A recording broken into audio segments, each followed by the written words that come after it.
Folks, my name is Yetmir Troshani. I am the training coordinator for IT. This will be a live stream on Introduction to Blackboard. Will be a 15 minutes training. We want to cover what's important about Blackboard, starting with logging into Blackboard. One of the fastest way to log into Blackboard, it's to go to cuny.edu. So right now I'm on that website. I went to cuny.edu, went to log in, clicked on CUNY portal, and here I am. This is where I enter the username and password. If you do not know your username and password, before you go to B127 to visit Melina, our Blackboard administrator, who can also be reached at 718-482-6121. You can also check by clicking account and password reset. You can enter your first name, last name, social, and actually verify your information. You can actually retrieve your password from here. However, assuming we have the username and password, we'll enter it.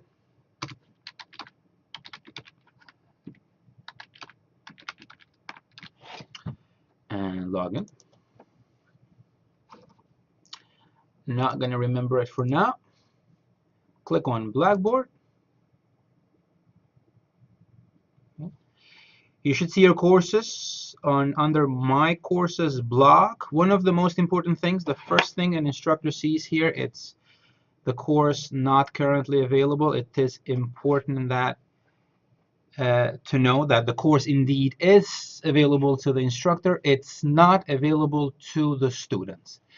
The reason being is that the instructor have the time before the classes start to click on the course and start adjusting it, as I have done here. I constantly modify my courses. They don't look typically similar to the template that's given, because I like to do some changes, and you can do so. But once you do those changes, you need to make the course available to students, because remember, at the moment we have the course not available. So to do so, we click on the course, we scroll down, and under the customization here, properties, give it a second. Scroll down here, make course available. Yes. Scroll down and click submit.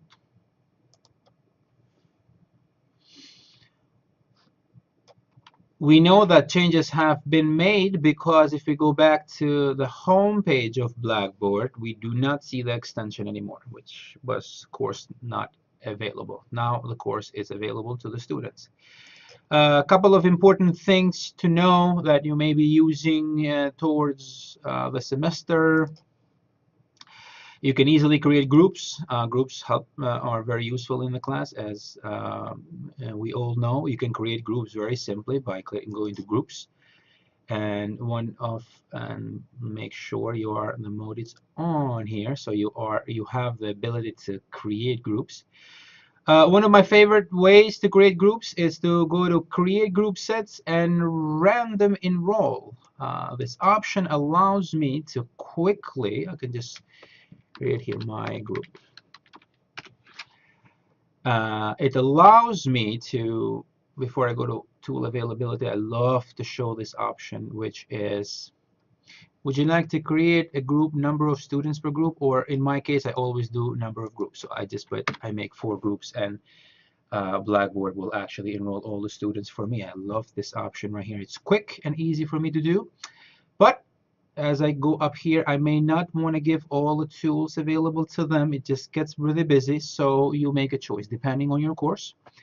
In my course, I basically make sure that I have discussion, email, file exchange, right, and unnecessary options here. So in my course, in my courses, I essentially have discussion boards, so they can discuss, and email and file exchange where they can upload files. It becomes like a replacement of the old digital box, if you remember. So by clicking submit, essentially all the groups are created. Here are all the groups, and if I click on each group, I actually see the students enrolled, which is great. I didn't have to enroll them individually. And then I can also add a link right here for the students to access the groups by going to the plus sign, to link, my group. Select the groups. Available to students. I want the users, which are the students, to view it. So I hit submit. And here it is. Once I have it here, I can place it anywhere I want, no problem. Okay. And then now let's see if I hit this check off here. I can see what students view, so I can scroll down. So students would come here, click on my group. Only their group will be available. So they click. So let's say group 1, and then they actually have access to, they know who the group members are. They can do file exchange. They can do discussions between them and send email if need to be.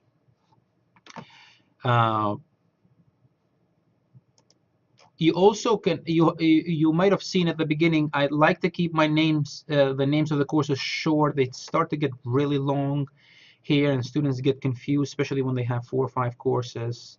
You could change the names once you know how would you like it, how short you like it. You click on the course, and you can change it under Control Panel.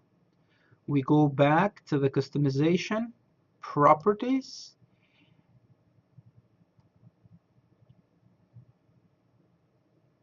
and right here it's where you would actually remove the long title and enter the short title as you see it fit. I'm not going to do it right now, but that's how you would do it. I'm going to hit cancel. Remember, during the live stream, you're able to ask questions. We'll answer. We won't be able to answer them all via live stream, but we'll definitely answer them on the chat due to the time limitation of this workshop. This live stream is also being recorded, so you can also view it later. You can share it with your peers, with your students, colleagues, no problem. This will be up online to be viewed anytime you want.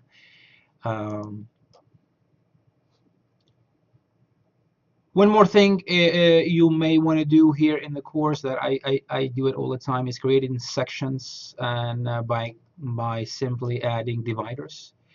And let's put the edit mode on here. So by adding dividers, you have the option to maybe, oops, remember this, it gives you a little bit more real estate here by this button right here, right? Okay. So the divider that I just created, they always, when you create something, goes all the way to the bottom. You have the option to remove it, and I love the dividers. It allows me to create sections so students can easily focus, or you can help them focus into the important areas. Perhaps what's important on your class, it's on top here. And then you create that divider right underneath, so it's an easier visual organization tool, if you will. I use it all the time, and I thought I'll share it with you also. I can easily jump to courses from here also. Instead of clicking home, I can jump to one course, from one course to another, if you would like to. And I think that's it. This is just a quick intro. It's actually a pilot that we're doing with our training team. I have Michael Kudajar, Gerard, Robert, and Bessard on the other line listening, who will also give some feedback to this training. This was just an introduction to Blackboard, testing our live streaming capabilities in our media room E543. For any question, comments, concerns, please chat with us on the box below, and I'll see you in the next live streams.